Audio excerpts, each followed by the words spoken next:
Hey guys, welcome back to the garage. On this episode, I'm still just mucking around with a lot of the loose ends that are on this car. As most of you guys would know, a car is a million little small things to get done. Figuring out how to make brackets and getting hoses done, and hooking up certain things. So on this episode, I'm going to get you up to speed of what I've actually done off camera, and then I'm going to go over a few things that I am going to do. So starting with the back end of the car, we've started up wiring. I've taken most of the wiring out for the back of the car and the front end of the car. All the stuff that's in the dash is still there.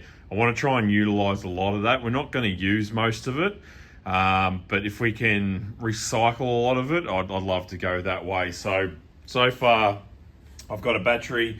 I've got a full river battery mounted in there. I've got a battery isolation switch, which I'm yet to still mount on something. I'm not sure how I'm going to do that. But we've got all the cables run to the starter motor. I've actually had the ability to actually turn this motor over just quickly, just to make sure it's all okay. So I've been mucking around with getting tail light assemblies sorted out, because these are, being that they are that old, the globe holders and everything on this side were actually good. I've replaced the one in the centre with a yellow globe for Australian standards indicator there, and which will also come on with reverse as well. But this side's all buggered. As you can see, I've got that orange one in there, but these are they're just buggered. They're all seized up, and they're cracked on where they hold the globe. I actually took a pair of pliers in there to try and get the original globe base out. That was stuck in there. So I've got these aftermarket ones that I've got to try and get in there somehow. So I'm going to have to, cut these out to make them fit in there, to make that work. So the other thing I did was, I'm having a lot of trouble getting a key assembly to fit in here. I'm sure that there's one somewhere that will work, but I'm finding that a lot of the Falcon Mustang-y style stuff, it's very unique to that car. It won't actually fit in this stuff. So I tried putting a key assembly in here, and it was just turning into a nightmare. So what I actually did on the back side of this latch, there's a pull tab on there. So I got a guy to actually make up a cable that runs right through the car, all the way up through the floor, and I'll put it in a position that just works, because I don't have a radio in this. It's actually this one here. He didn't have anything else as a handle other than something that said stop on it, because normally it's for like a diesel pull stop. So yeah, you just pull that cable and it releases the boot, which worked out pretty good. And on the other side, I actually put the choke cable in the original holes. So I won't be doing anything else with that really. I might just blank it off or something like that, but just utilises those two holes, which was great. That worked out great. So moving into the engine bay, where I've sort of been putting a lot of my attention. It's been, a lot of hours figuring out what I need, going off and getting, coming back, making things, blah, blah, blah. So starting with the carby, we've got the 1-inch spacer that I was talking about underneath there. That's completely bolted down now. We've got the choke cable hooked up, as you just saw, into the dash. And I've got the throttle linkage all hooked up. So that seems to work properly. We'll soon see how it feels under the foot, because the original linkage that goes through the firewall and everything, it's got a bit of a, it's a bit sort of wobbly and old, but I'm sure it'll feel all right. So got the rocker covers on, did my breather system, so it goes over to a catch can over this side, which has got a drain on the bottom of it as well. And I mounted the remote oil filter down in here. This was a little bit of a weird thing. I got the kit with some hoses. Now, there was no way that that hose was actually going to fit in these fittings. So I'm a bit annoyed at the company that supplied this, having to go out and get some other hose. I actually started to question myself whether I just couldn't do it. I took it to some guys who deal with aeroflow and speed flow and all that sort of stuff, and they said the exact same thing. That hose was never designed to go into those fittings. So they sold me this hose, which they guarantee that it's going to be on the car for life, as long as it's not sitting around and dry rotting and stuff like that. But that hose is $160 a meter, which is just crazy. So, that's probably why I'm a bit annoyed that I have to actually spend the extra money to get that hose, but it is what it is. And it's got it done. And as I said, I turned over that motor because I wanted to see oil pressure in the motor and make sure there was no leaks or anything on this system, and it's all good. So I'm really happy with that. Got fuel line, ran all the way down to the tank. I've put a fuel filter down here. I've put a clear one in there for the time being because we haven't run it yet. Obviously, we're going to have shrapnel coming out of that tank, rust and all that sort of stuff. So that's not going to stay in there that long anyway. It's going to get full of all the crud coming out of the tank. So I want to be able to see how much is actually coming out of there. I'm pretty confident we're not going to see too much. I've had a quick look inside that tank and it's actually surprisingly clean. So, but yeah, just as a precaution, I've got a few other ones. So we'll be like running it and checking everything, bringing it up to temp and all that sort of stuff. And I'll just keep an eye on how much comes through onto that. So got the fuel line run up to the carby as well up here. We've got a belt on finally. And I've got a couple of senders that we put in there for the, that one's for the dash, for the temperature gauge, obviously. And that one's for the thermo fans. Now, there's no markings on that as to when that will actually come on. I know with a lot of stuff, they sort of sometimes come on a bit too late. So I'll see what happens with this. We might have to put an adjustable switch to pick up the temperature of the radiator to bring on that fan. But we'll just run with that at the moment, see where it turns on. It might actually be a good thing, come on at the right time. So yeah, just been doing the things that we need for roadworthy. We've got washers, a washer bottle down here, black hose running up with the squirters going up. I didn't have any of the squirters for the car, so they're actually off a Mustang or something like that, and hopefully they work and squirt on the window. All we have to do is be able to squirt up on the window and it's good enough for roadworthy. So got some aftermarket horns down here as well that we need wiring up. I'm sort of prepping the engine bay to be ready to accept the wiring that we're going to do. So I want to be able to map everything out properly and not forget anything. So I wanted all this stuff where it was going to be, so it makes the wiring portion easy to get it all wired up. Now, moving on to some other things that I'm going to do today. I get a company to make this stuff up for me. They actually make it in any width, any length, however you want it. They'll make it. So, I generally just get this is 4 meters. I've already cut this portion off, and they just put Velcro on it. So you can wrap it around hoses, cables. I use it for just about everything. It's not overly expensive to get it custom made. There's 4 meters plus other stuff, which is just under here. They make up these boots that slide over the ignition lead ends to just protect it from heat, because I've had a lot of trouble with these things sort of melting under temperature and stuff. It's probably not going to be too much of an issue on this engine, being that the headers are going straight down away from the plugs.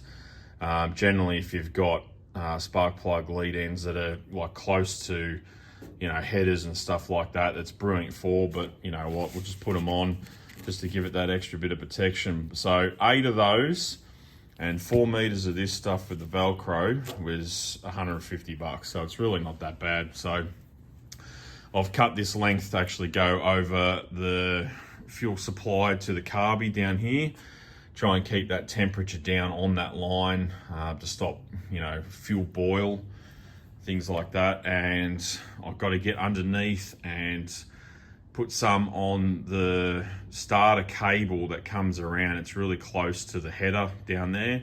So I want to try and be able to protect that from, you know, essentially melting against that if it ever got that hot. This stuff's actually really, really good. It's I've seen this stuff sit up against literally glowing headers, and it doesn't melt. It's just like a woven fiberglass matting with a foil, you know, reflection foil on the outside. So makes life a lot easier when it is Velcroed. So you don't have to undo something and then slide it on. You just wrap it around and Velcro it up. So as I say, it's that easy. Wrap it around the right way would help, but you know, you can start wherever you want. If you can't get it into a certain place, you just keep feeding it down as you're putting it together. It's really easy stuff to work with. And hopefully it keeps that temperature down on that fuel coming up into the motor, because it is sitting against, you know, the water pump and, you know, the top radiator hose and things like that. It's just a bit of insurance to try and keep that heat down a bit on that hose. Turn it around if you don't want to see the Velcro, and there you have it.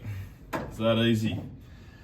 You know, it looks a bit goofy being that colour. They don't do it in a black or anything like that, you know, that you're just going to have to live with the fact that it is a bright sort of foil looking thing. But you know what, I'd rather have that protection there and just deal with the fact that it's, you know, a bright colour than deal with hot fuel going up into the carby. Now, one of the next things we're going to deal with is this heater fan assembly. I'm not sure of the condition of the heater core that's in there. More than likely it's probably going to leak anyway. So a lot of the ducting and everything that's under the dash, which I'll show you in a minute, it's all just deteriorated and gone. So we're at a bit of a loss as to what's going on underneath there. We do legally need a demister set up in the car, plus I would like a heater. Some of the cold mornings can get real bitter down here, so having a heater is essential. So what I'll end up doing is pulling that whole heater box out. I'll put some power to this fan.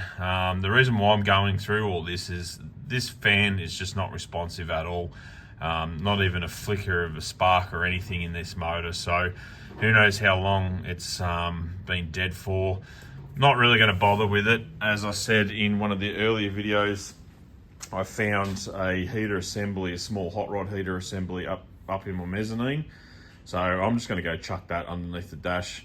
So I'll end up just putting some block off plates and things in place where that motor is actually poking through. So I'm going to get all that out now, and maybe you can shed some light onto what the condition of it is. Well, it seems like the only bolts that were holding it in was the 4 bolts that were around the motor itself in the engine bay. So we've still got some cables hooked up to it from the slide controls, but I'm not going to be able to use any of this anyway. I don't really want to go to the trouble of trying to get a new blower motor in there and trust that heater core and everything like that, because all the ductings, as you can see, the seal for fresh air that comes through, that's completely missing.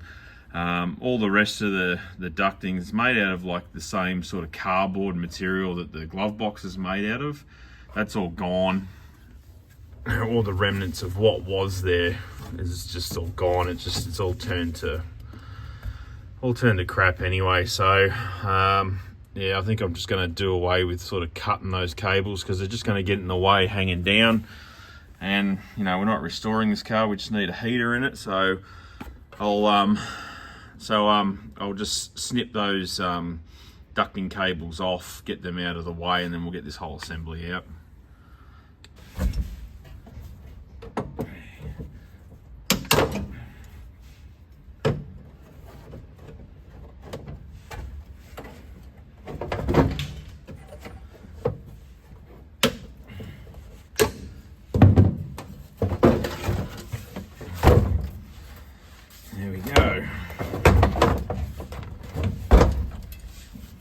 It's kind of a shame, really. It would have been nice to be able to get that going again, but I don't really trust it, to be honest.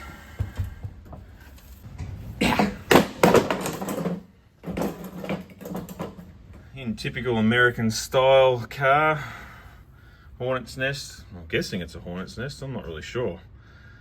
Not familiar with it. Does anyone know? Comment below.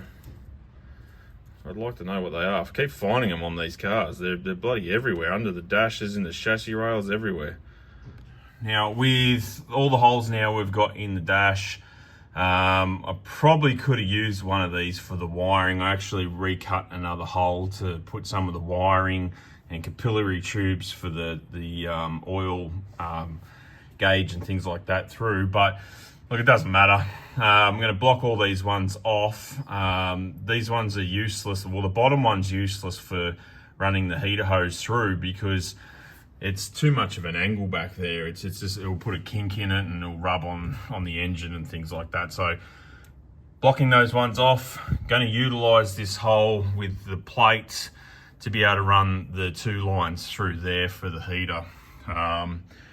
So I don't have hose, but we've got some hose attached to this, so I know what size holes that we're going to need to put in this plate to get that plate done and mounted up. I'll have to nip down and get some hose, new hose, to run from the engine, from the water pump through to the heater core. Now, essentially, like as you can tell, this thing's really small, and I could go out and actually grab a normal size sort of underdash heater assembly to go underneath here, but at the end of the day, I'm trying to, save some money. I had this thing sitting upstairs from somewhere. I'm not even entirely sure where it's come from. So, this thing 100% looks brand new. The wires are not even connected. So this plate was made up for something at some point. Yeah, it's small, but it's still going to have a lot of hot air streaming out of this. We don't need a great deal of air. If anything, I want to just run those ducts up to, defrost the windscreen just coming up to these vents up here. So, I don't need a lot of air movement coming out of this. So this one we've got, don't have to buy another one. So I'm going to run with this one. So I'm going to get that plate mounted up now, and then we'll figure out how we're going to get this into underneath the dash to work properly. Righto, so I've just quickly cut out some of this stuff that I've had sitting around. This is like a plastic with alloy on either side. I think it's called like a Lucabond or something like that. But I'm going to end up painting it black, obviously. But I've got the holes marked out for where the bolts came through the firewall. I'm just going to drill those out and put bolts back through there. And we'll cut out our holes for heater lines to go through there into the unit inside the car. Righto, got that bit all cut up, got it mounted, painted, it's all bolted in there. So I decided I wasn't going to be slack, and I went down and got some hose. So we'll get those little caps off the pump there cut off. I can't pull them off, they've been on there for a long time. So there's this thing, it's just to cut a little slot in them to get them off. I don't need them anyway, so we'll get both of those. There's one tucked underneath there and one there. And I'm actually going to route the hose around the top of the tower and then down. The reason for that is I want to try and keep all this area clear, because we're going to be needing to get in there obviously for solid lifter clearance stuff. You know all about that. So I'm going to get these off quickly now and get those hoses routed up into the inside of the car.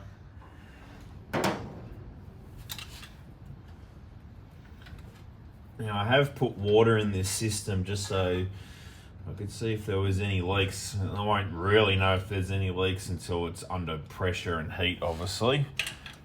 So we're going to get some water coming out of these. If I can get this hose clamp off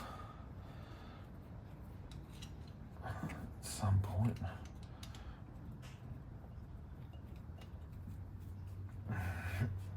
Now, normally you can just get a pair of multi-grips and keep twisting that until it comes off. But seeing as I'm going to throw them straight in the bin anyway, I'll just get in there and cut them off.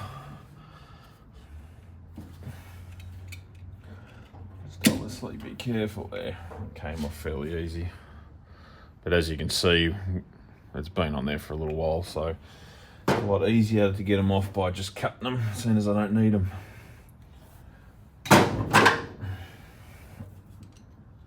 able to pry this one off like that. And no water. That was obviously keeping the water in. 6 months later. Alright guys, well, to be honest, it's been a couple of days since I was putting those hoses on. Now, in the meantime, I've been trying to button up a lot of the stuff that I just wanted to get out of the way.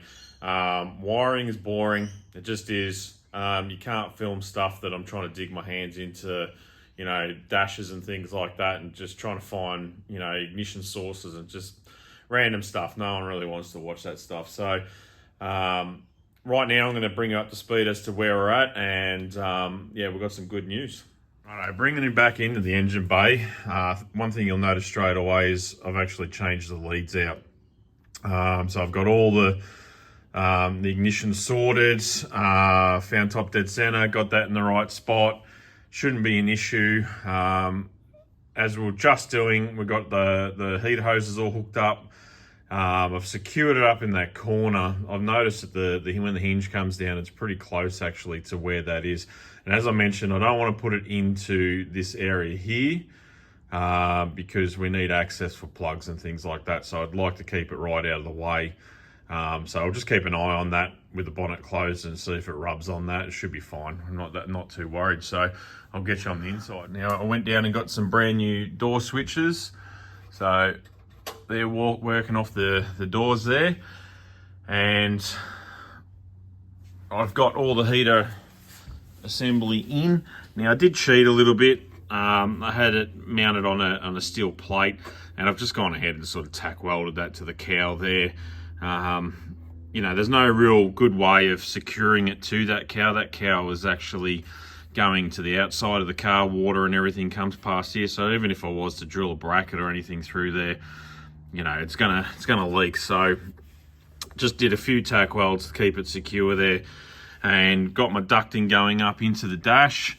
And you'll notice that I've got the tacho on, and all the dash is back in the car. So obviously, with the dash being back in the car, it means that we have ignition. So voltmeter comes up. That's pretty much all the indication on the dash that we'll have that the ignition's on. But I managed to salvage the original switch to get the fan working. So high, opposite side's low,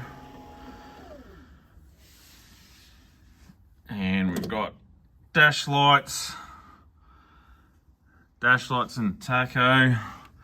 We got lights outside, you can see that. We got indicators,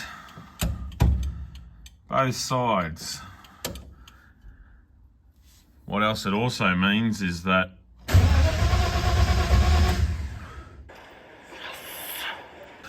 one of the other things I was trying to tackle in the meantime too, I've still got to clean all this wiring up in this corner, but I was trying to get a new handbrake assembly in.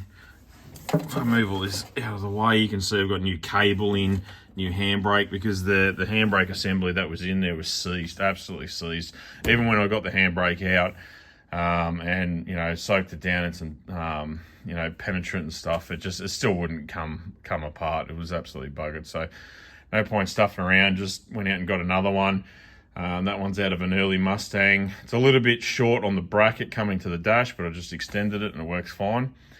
So I've yet to still hook up the cables underneath, but you know, that's no big deal, real easy to do. So with the, you know, stuffing around with doing the horn and everything like that, I just took the lazy route and just put a button on the dash. The other thing I did, I wasn't sure whether the wipers work. I don't know if you can hear them, you definitely can't see them obviously because the arms aren't on, but that's working. but I wasn't sure. It has like a bit of a pull function. I just couldn't get a washer signal out of that whatsoever. So same thing, I just put a switch next to it for washers. So, you know, that'll suffice. As long as it actually works, that's all they care about. So, as I mentioned, I was sending that dash off to get repaired. The guy did repair it. It works perfectly, and I've got a brand new cable installed into the gearbox. So hopefully that works well. I'm unsure as to whether, with the diff ratio and the tyre size and all that sort of stuff, whether that's actually going to be anywhere near accurate.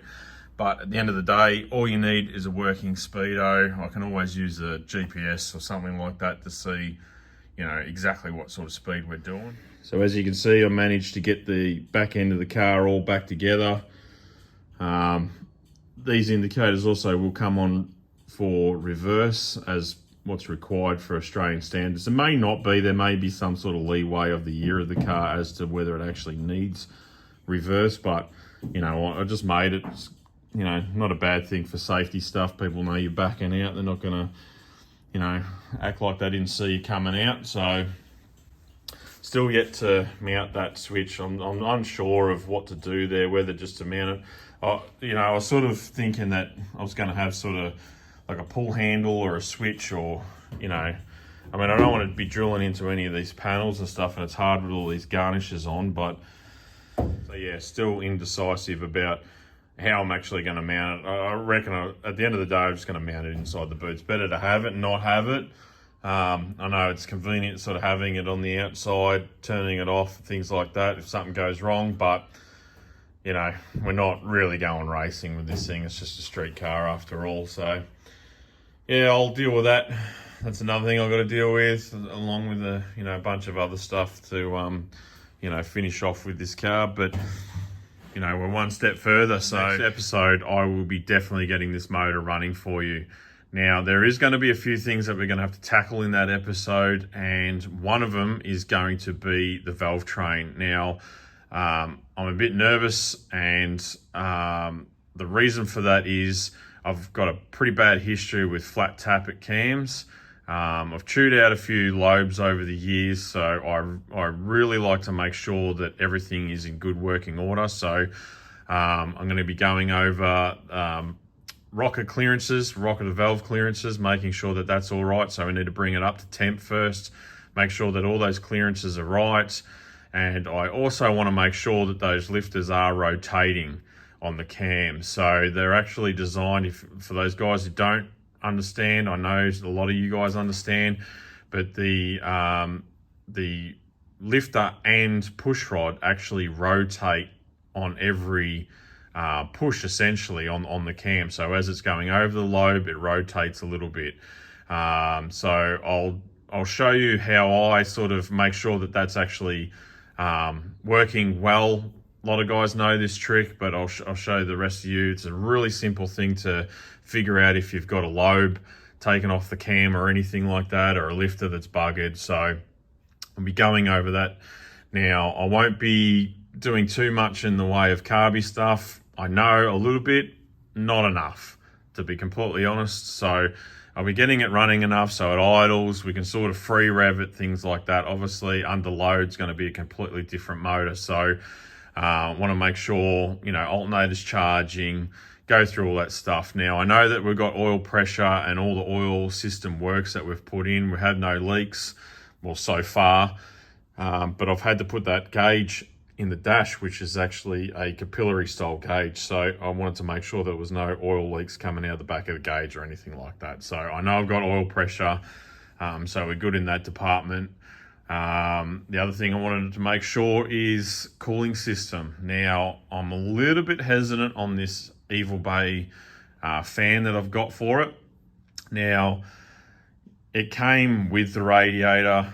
In another episode, it was off another radiator, but the startup on this fan is very slow. It's very lazy, and I'm not sure whether there's enough airflow going through this to handle the temperature of this motor to cool it back down. So that's going to be a maybe. So I want to make sure that all these things are going to be good before we set it off to the dyno. Now, I know dyno guys, you know, you'll understand, and I do understand because I've had a lot of engines on the cars and engines on dynos.